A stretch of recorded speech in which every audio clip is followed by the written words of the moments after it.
What's up, everybody? Welcome to the VBSC podcast. I'm your host. My name is Greg Herceg, also known as the Volleyball Strength Coach, and this is the podcast dedicated specifically to volleyball strength and conditioning and all topics therein related. I'm here with most of my assistant coaches. We got Coach Dion, Coach Cece, and Coach Sarah.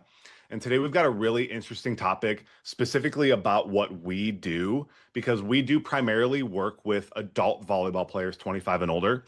And so today we wanted to talk about some of the specifics of what it looks like to train adult volleyball players versus training like high school and college age athletes, because there's a lot of specific differences that go into training players who are older and training players who are younger. And so we're going to dive into some of those topics and see if we can't give you guys some good information on how to train based on your age. So we've got a few things that we're going to go through: scheduling and programming, exercise selection, injury history, volume, seasonal stuff, and we'll just take it from there. So when I was going through and trying to come up with information for this podcast, one of the big things that I came back to just from my experience is the scheduling and programming side of things. Because with, college athletes and typically high school athletes as well, you're generally very structured on when you have to go to the gym, and it's sort of based around your volleyball volume and when you practice and everything like that. So just from my experience, like I played in college, and so we went to the gym 3 times a week, and every single time we did full body workouts. And that was just the way it was, because we practiced 3, 4, 5 times a week. And so we went to the gym 3 times a week, like it was all like full volume. And then now that we work with like adult players, like it's just not really that clear cut. It's not always that easy to just get to the gym 3 times a week on the same days at the same time. So we have to have a little bit more variability in how we program that. And so typically, instead of a 3 full body workout, we're doing maybe an upper lower full, or 2 upper body days and 2 lower body days or something like that, because we can't necessarily fit everything so cleanly. So Sarah and Cece, I know you guys both have a lot of experience maybe working with like the high school age kids, just on the coaching side and in the strength conditioning side. So if you guys want to just talk about your experience with working with that age, and we can kind of compare it to our adult athletes. And just to avoid confusion, we'll have Cece go first. Perfect. Yeah, so I also played in college, and I played all throughout high school, and I started strength conditioning as a freshman in high school. And we also did primarily full body workouts 2 to 3 times per week.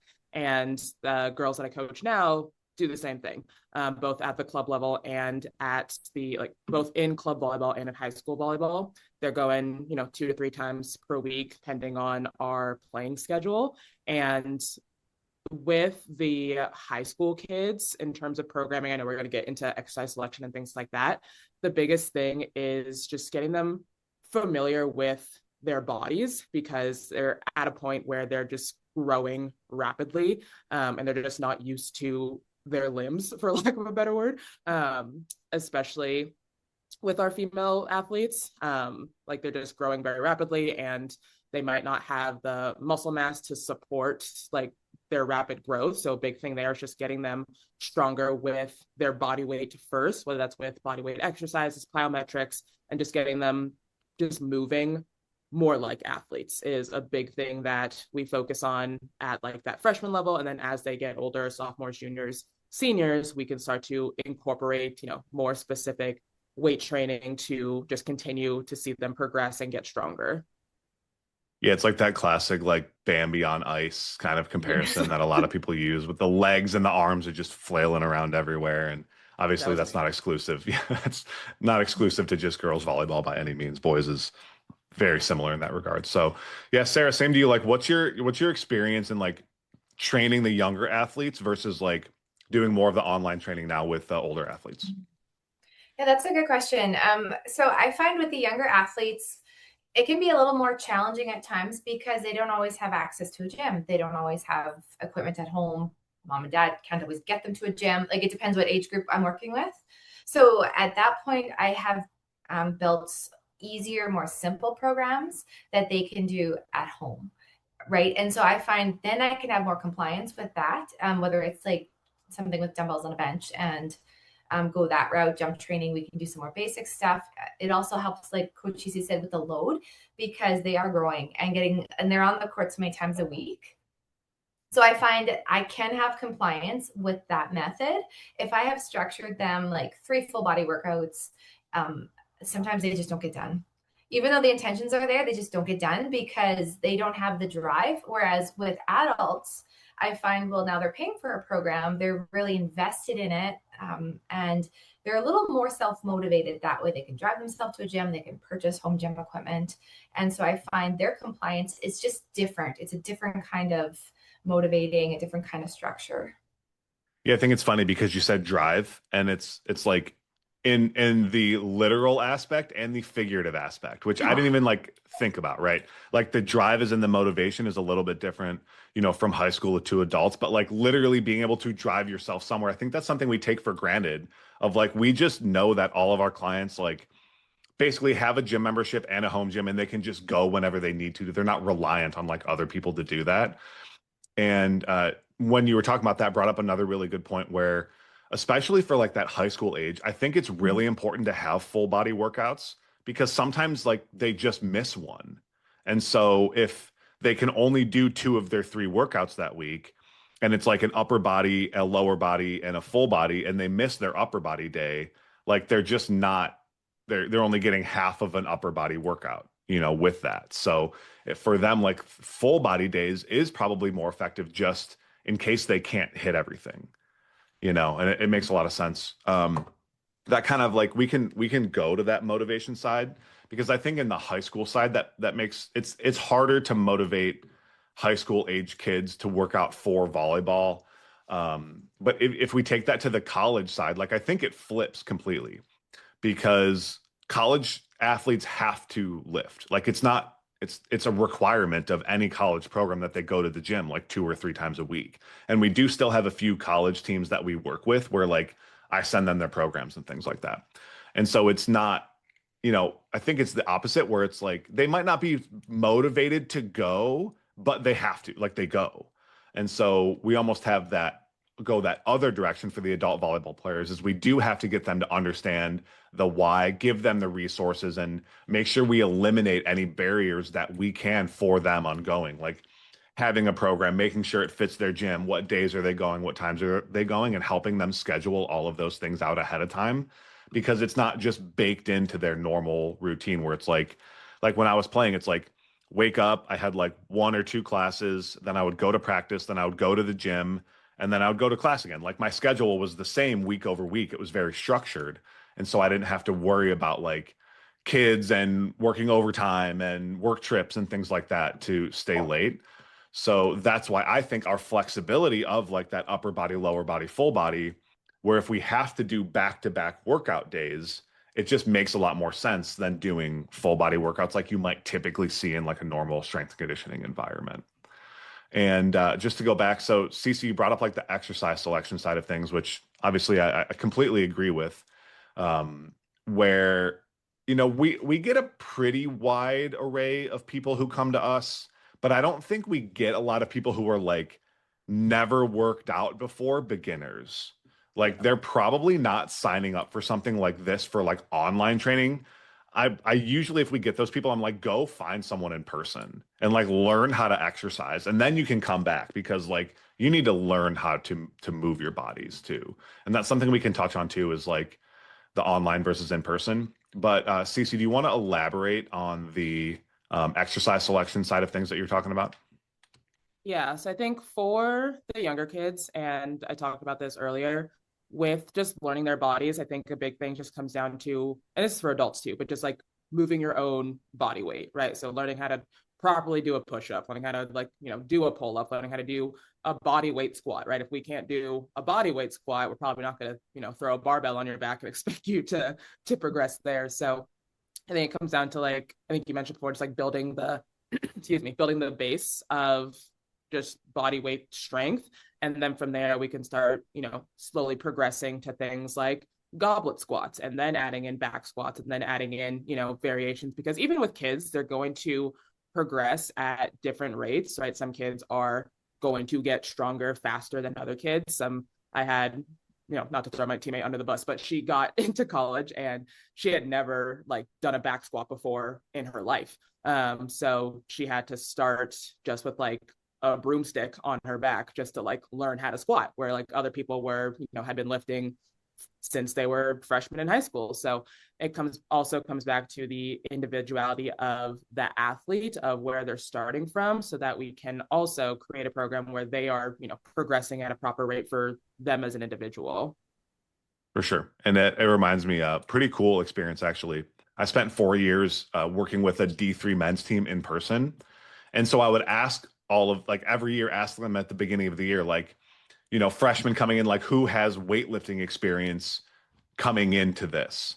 And that number grew every single year, to the point where, like, the last year I was there, every single kid's hand was raised saying, like, yes, I have weightlifting experience, like, coming into college, which is cool. Cause like when I was in high school and we were lifting, like, it was like weird that the coach wanted us to lift. So the strength coach just like wrote us a generic program, and we were like over in the corner when like the football team was lifting. It was like a very much like a secondary thought type of thing. It wasn't like nobody put any like real weight into that as far as like being important. So definitely. Yeah, I think they're starting a lot younger now in terms of like just weight training for sure. Because like I said, it's just become a lot more normalized. Like even like from when I was in high school to now, like kids just have a lot more experience at a younger age. Yeah, definitely. Dion, I wanna touch on you here because we haven't heard from you yet. So I know, even whether it's just like your personal experience or like the kids you coach over the summer, like, what's your take on like the exercise selection side of things here, Just with kids or compared to adults? okay. Yeah, I think like the biggest thing with me is I think that with the kids, it's because they have like such an ability to recover.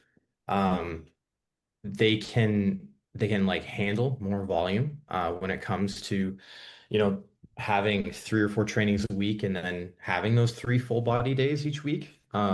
If that's what's programmed for them.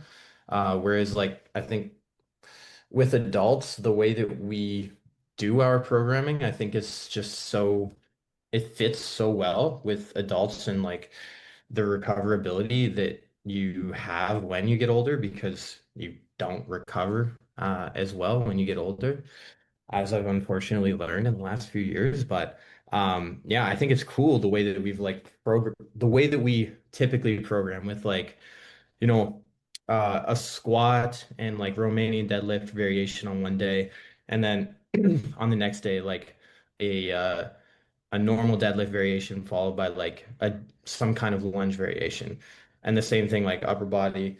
I think it's just like we maximize the recovery with the way that we program things. And I think that that's really valuable from like a programming standpoint, especially with like the adults that we train. I think that's my 2 cents. Yeah, yeah, and that leads us kind of like into the next topic. I don't know how much time you guys have. I think somebody's got a call at noon, so it's okay if you gotta jump off. But like the recovery side is like a massive change from like that especially high school, then getting into college, and then getting into adult players. Like, one of the big things that I've really been working on with like kind of our just general style of programming is reducing the volume and just the time of the workouts, where it's like it may not be the perfectly programmed workout, but instead of an hour and a half, now it only takes an hour, and they can still get the majority of the benefit. But that extra volume isn't just like crushing our clients or like crushing their motivation to like be in the gym, because like you said, the recovery aspect there is just not what it used to be. And there's other things that we can, help with them on that side of things, but like the overall volume, the overall intensity, the spaces for recovery time in between, especially with, depending on how much volleyball they're playing, that's huge. And just like reducing those times, I think, has been really good for our clients. Like, not just working out just to work out, or, doing all of this stuff because I think it's like the perfect way to write a program, but it's like, if you're not recovering, like, what does it even matter? Cece, what's your take on that? Yeah, I think that kind of builds into what I think we're going to talk about next, which is like the in season versus off season, like just with the recoverability. Is that the word? Recoverability and just how much they're playing. Because with kids, like if they're, I mean, now it is more of like an all year thing, like with club volleyball, school volleyball, summer volleyball. That's a whole different topic. But like with the in general, if we're talking about like a fall volleyball athlete, right? They have their in season, which is fall, and then they have their spring season, obviously, which is spring. Then like their off season is mainly like that summer leading into preseason. So they have times where they're playing more and then times where they're playing less, obviously. So with that off season training, when they're not playing as much, it's a really good time to just like push pretty hard. Like in college, like we would always just not look forward to spring training and summer training because we knew how hard it was going to be. But that was the time where we got the strongest we ever gotten, because like we weren't jumping 5 days a week with games and practices and things like that. So we were able to like it was programmed that we were squatting heavy, we were deadlifting heavy, we were benching heavy to just like build that strength. And then as we got closer to season, right, we would taper off and have more of like a in-season program where we weren't necessarily lifting lighter per se, but it was just volume wise a little bit lighter compared to what we were doing over the summer. Yeah, for sure. And that's the interesting thing we run into with the adult clients is like a lot of them don't have like a season per se. Like most people are like more of an indoor player or more of an outdoor player, but they all are either playing year round or playing both indoor and outdoor. So we can't always do like the typical programming as far as like postseason, off season, preseason, in season for a lot of people because like they don't have like a season. Now, what we do help them with is we determine like when's the most important time for you. And then we'll treat that as kind of like an in-season phase for them. Maybe we're working out 2 days a week with a prep day or something like that. And then one of the things we kind of struggle with some of the people and pushing them to is like there's a period of the year where you just have to play a little bit less volleyball. Like just do 2 leagues instead of 3 or 4, and just take some time and try to structure it more like that college season where it's like you have a time where you can just focus on the weight room so you can actually improve instead of essentially like maintaining throughout a lot of the year. We can actually have some real like dedicated effort to that. So that's like a huge thing that we sort of try to create that structure for some of our clients because it's not like inherently there. Yeah. So yeah, Dion, any input on that one? Since you have a 9 month long season. Yeah, I was just gonna say, I think you hit the nail on the head there too, with like, with like a lot of the people we train, they don't want to not play volleyball as much as they physically can.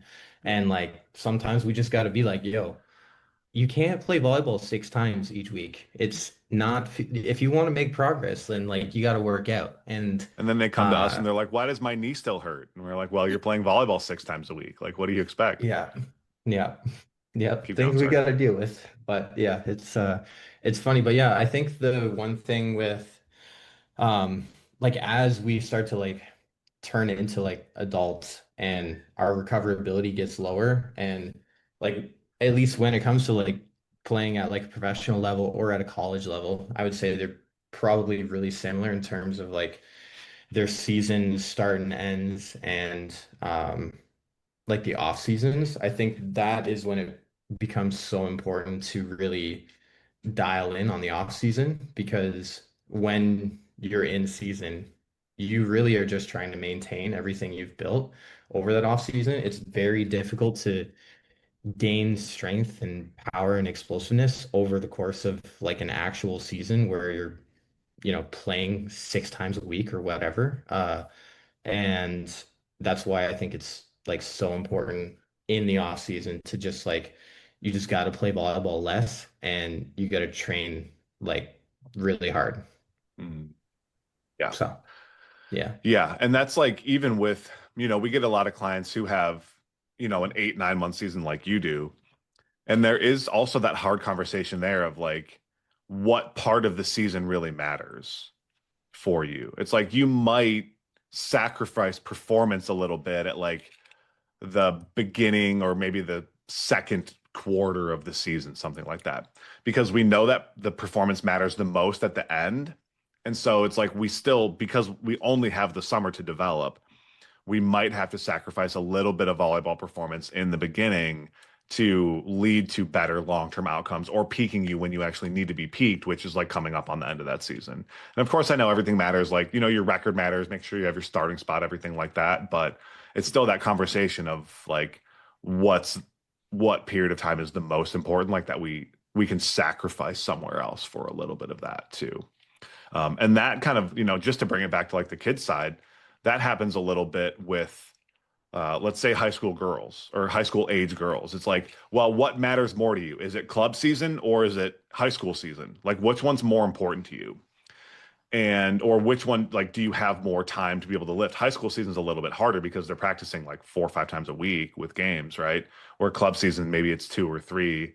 But it's like, again, just making some of those sacrifices from the volleyball side to spend time in the weight room so that you can actually like improve at some point of the year, right? Be ready for, you know, nationals or something like that for the high school side. So cool. Yeah, I think, you know, there's a couple more things I wanted to get to. I think I want to cut it there because I know we all have some stuff to do.